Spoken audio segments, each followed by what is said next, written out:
The Garden of Eden was almost like the first real estate deal. God formed the earth, then he handed a piece of it to man and he said, tend it, keep it, make it flourish. Paradise wasn't just a spiritual place, it was a walled garden. It was a property with boundaries and purpose and responsibility for man and woman. It was man's first inheritance, the first test of his dominion.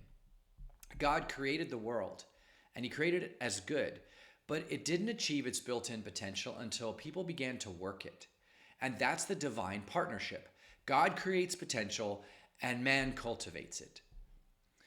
The land was never meant to be idle. It's bursting with possibilities, but only human hands, when they're guided by imagination and discipline and the will of God, can unlock its beauty.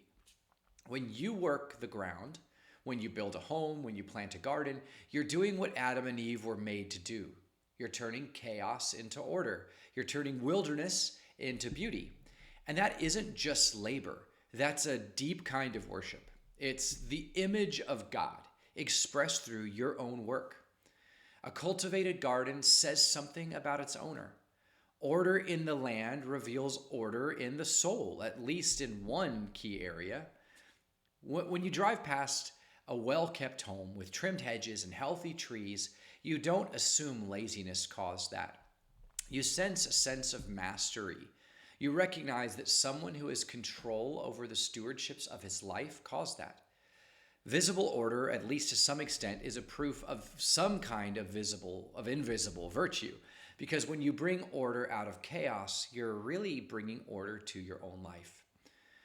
That's why the promised land was divided up by family and boundary. It wasn't just property, it was a covenant between God and his people. And to abandon their land was to abandon their identity, whereas to tend it was to honor God. So what does all this have to do with real estate today? Today we celebrate mobility instead of mastery. We call rootlessness freedom. But freedom without responsibility is just drifting, and drifting almost never produces beauty.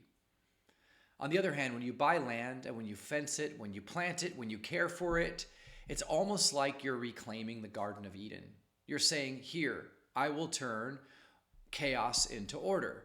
Here, I will make something good into something very good. That's why owning property isn't just practical, it's deeply moral. It's the continuation of God's call to steward the creation, to bring forth good from the ground. When you cultivate your corner of the world, you literally partner with God. So when we say buy dirt, we're not talking about an investment strategy, really. We're talking almost about a spiritual purpose. You begin